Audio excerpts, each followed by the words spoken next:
Weekly pieces have set a new standard for gutter journalism in this country. And actually, you put that quote on the back of your own book? Proud of it. Proud of it. Why? Well, I wouldn't want Norman Podhoretz to say this is a fine and intelligent guy, because Norman Podhoretz, you know, the founding neocon, the former editor of Commentary, you know, he's spawned, literally, and in his extended family, by blood or by imbecility, he's one of the neocons. To be praised by Norman Podhoretz would be a terrible load to carry. I mean, Alderman is an insignificant figure who, like, he's called me Lenin, he's called me Hitler, he's called me Robespierre, a new day, a new name. I don't know. John Margolis in 1998 says, as an accuser, Joe McCarthy is more responsible. Well, I didn't know that one. Yeah. Jack Schaefer in 1995 said, if you've ever handled a venomous snake, you already know what it's like to chat with Alexander Cockburn. Jack Schaefer. He's not a bad fellow. George Will said, Alexander Cockburn should be put into the Smithsonian Museum as the last Stalinist. Alongside... oh, Stalin, I don't know. Why they what does that mean? I don't know. What does it mean I to think, be a you see, Stalinist? there's a number of things you can say in America that I meant to say, don't ever listen to this guy. So you can say, you're a Stalinist, which I'm not. I think Stalin was a terrible fellow, a monster, a mass murderer. But if you say that, you know, then that's meant to put you on the defensive. I mean, if anything should be in the Smithsonian, it's old George, actually. I think, I think the case is all burnished up with a nice little brass plate. But, or you can say you're an anti-Semite. That's another one. People say, oh, an anti-Semite. Don't listen to him.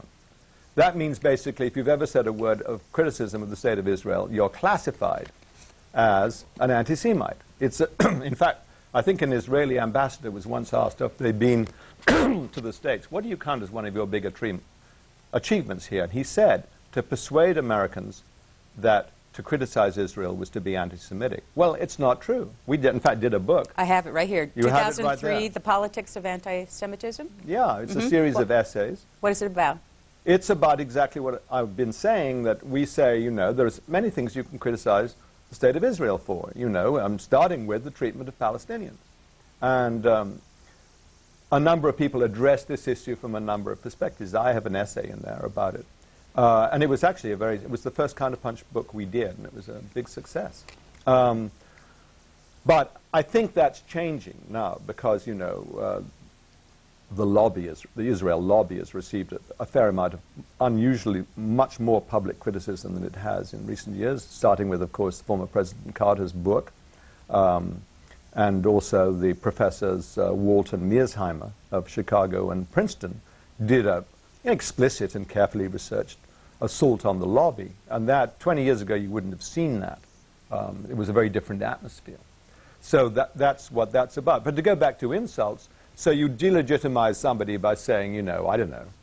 Of course, I suppose you could say they sleep with beasts or something, but that's kind of out of date now. But so it's a Stalinist, an anti-Semite, or whatever. It hasn't got any connection with who I am or what I do, but it's, you know, it's a quick way of tossing a bit of mud over the fence. Alexander Cockburn is our guest for In Depth this month, and we would now invite you to join us. For Democrats, here's your phone line, 202-737-0001. For Republicans, 202-737-0002. For Independents, 202-628-0205. And, of course, you can also join us by email, which is booktv@cspan.org.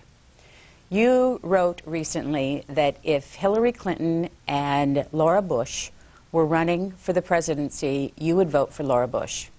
I would, I think. Why? I like Mrs. Bush. I always think she's one of the few sort of like elements of restraint upon her husband. I mean, I think Laura Bush, I believe, was a Democrat really when she met her husband in Texas. I always thought her personal statements were rather reasonable. I think if you believe Woodward, she has some line in one of the Woodward books that she was opposed to the war. I think it's the role of the First Lady. I mean, you know, they always give them some assignment, like Nancy Reagan used to rush around saying no to drugs or whatever and yes to astrology. And, you know, they all have a sort of public assignment. But I think a lot of them, you know, to hold the old man down. And I think Mrs. Bush, I think, has been a force for good. Whereas I'm not a great fan of Mrs. Clinton, I have to say. I think the moment, every administration when it comes in has a period when they can do something. And the Clinton people got in 92. And I think health reform, single payer, a change in that system was possible at that moment. And they messed up those first 3 months disastrously. By late spring 93, it was all over. Then they were hauling in, Republicans to tell them how to run the place, and it was gone. As quickly as that, it was gone. And Clinton put in Mrs. Clinton to run the health thing, and she came up with an unholy mess, a terrible compromise that was meant to let the insurance industry somewhat off the hook. No one could understand it. That was it. It was all over. Now, and that was an opportunity which was a terrible loss. Beyond that, she never says anything I think is particularly estimable. She's now, of course, trying to prove that she's could make war as well as the next guy, and all options are on the table with Iran, and she doesn't want to, even in this I think rather unconvincing plan put up by the Democrats in the Hill. She's talking about a permanent presence in Iraq of troops. Her business dealings, it's a long way away now. Back in pre-Clinton White House weren't particularly fragrant, and when she was a lawyer for the whatever that outfit was down in Arkansas. So, no fan. Is there any Democrat or any candidate out there that you are looking towards for the next presidency? Well, of the present bunch, I wrote some critical things about Obama when he was, last year in The Nation magazine and on our website when he was, he was,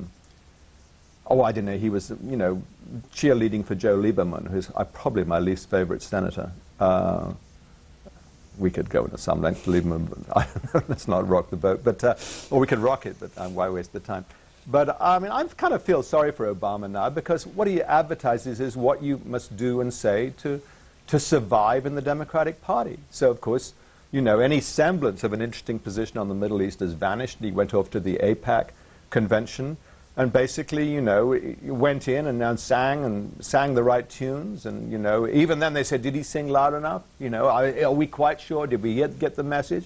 And you feel sorry for the guy because the pressures, on anyone running for the presidency, the number of homages you have to make to prove that you're not really going to be a danger to the status quo, to prove that you've never really had an interesting idea about anything, to prove that you're not going to destabilize, the various lobbies which count. The money you have to raise is so prodigious now. Or it's all going to be over in February because the Clintons want to front-end load it so there's no real challenge. You feel no one's ever going to emerge from this system, so many IOUs are out there. I supported Ralph Nader. I felt sympathy and support for Ralph Nader in 2000 and 2004 because he said, there has to be another voice. Didn't you say you thought that he got a bum rap in the 2004? Yeah, I think he got a lot of bum raps. First of all, even today, someone was telling me that this film about Ralph that's going around, that some town they couldn't show it somewhere because the Democrats still held the year 2000 against him because somehow Ralph was meant to be responsible for all the mess that Al Gore made of his candidacy. Why blame Ralph Nader? Why not blame Al Gore while you're at it? And so I think Ralph, one of the most honorable careers available for inspection in America today in political and social terms, a guy who really made a difference, has got, very often sort of driven out of the system. In 2004, Nader told us at Counterpunch that I think the Democrats were trying to obstruct his candidacy in like 25 different courtrooms. They were spending a bundle of money. Now, I don't know if there'll be any third-party challenger in 2008. What have we got? We got Edwards, Clinton, and Obama. I guess of those three, Edwards is the one who's talking to some kind of economic populism. So I guess our sympathies might go to Edwards. Let's take some phone calls for you. First up is Clark, New Jersey, Democrat line. Hi, good afternoon, Mr. Cockburn. Afternoon to you. My question is really about the future of the left-wing media and its impact on potential candidates. So let me just make a quick preface. I just think it's interesting that in America, people like you and, say, Barbara Ehrenreich are defined as the left, whereas, you know, in Europe, you would be pretty much within the center-left, like you would be a social democrat.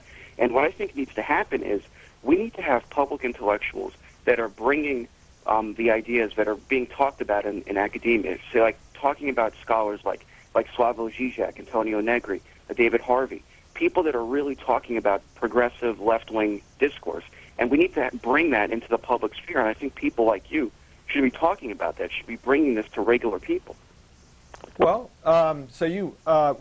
we should be conveyor belts for interesting minds like Zizek. I don't like some of Zizek. Some of Zizek I can't understand. Who is Zizek? Zizek is this, he's kind of a, what is he? I think he's a Croatian originally. He's a big lefty thinker. I mean, I find him a little impenetrable, to be honest with you. David Harvey is a very interesting writer. He's, I think, English, who's done big critiques of neoliberalism. Very interesting fellow. Tony Negri did a book called Empire, which I can't make too much headway with. But I think the caller's point was that would I be a social democrat in Europe? Well, social democrats like being slapped across the face with a sort of dead fish, I always think. I mean, you know, maybe I'm social democrat in England, that means the Labour Party. No, I think the Labour Party under Tony Blair is terrible. In France, I don't know what it means. So I don't know what social democrat is. But beyond that, is there a world out there of left-wing academic thinkers that we should be proffering? Well, in Counterpunch, we do it every day. We get a lot of people who write for us who are left-wing people in the academies. You know, they're on tenure track or they're comfortably under the umbrella of tenure, and they've got plenty of time to write. I think that it depends on the area. I was just saying to Jeffrey the other day, or he was saying to me that, you know, left-wing economists, we would love to publish lots of left-wing economists. There are people like Robert Pollin up there in Amherst and a few others, but we don't get them. What we do get, as one of our main and most popular contributors, is Paul Craig Roberts, former #2 in the Reagan Treasury, who is anti-war and very vigorous critic, and also a tremendous critic of, you know, the assaults on constitutional freedoms and the Bill of Rights. And he's also a relentless critic of what's really happened to jobs in America under Bush. He writes very clearly. We don't print things that Craig, some other areas that Craig, we have rather different views from Craig on Pinochet, for example, but we don't publish that. But he writes clear, accessible prose. One of the problems with left-wing academic writing is it's not always the easiest thing in the world to read. You know, people, they want clear, forceful writing. We certainly regard ourselves as a website. We don't think of ourselves as a zine or a blog. We're a daily paper, if you like. But we certainly try and represent the best of, you know, minds. I think we've, you know, whether there's a guy in New Orleans who's Bill Quigley, whom we publish all the time, who's fantastic on what really has happened, you know, after the hurricane in New Orleans. And he's from Tulane, you know. I would regard him as the best of the left. There are many others we publish all the time. Hobie Sound, Florida. Hello. Yes, good afternoon. Anti-Semitism is thought of as a right-wing phenomenon traditionally. However, you left-wingers using Israel's struggle for survival as an excuse are the anti-Semites of the last quarter of the 20th century, and you're on your way in the 21st century. Well, I think that's all complete nonsense. I think that's complete nonsense. It's just what I was saying earlier. Israel struggles for survival. I think Israel is secure. I don't think it's struggling for survival. I think people who are struggling for survival, it's protected by the United States. You know, I don't see any threat to Israel's survival. It's ludicrous to say so. I do see a threat to survival of Palestinians who are, you know, living on, what, $1 a day in Gaza, scrabbing for their food off scrap heaps, who are driven by the wall away from their houses. Their houses are being demolished. You know, the ultimate aim, I think, being to expel them from Palestine, their ancestors.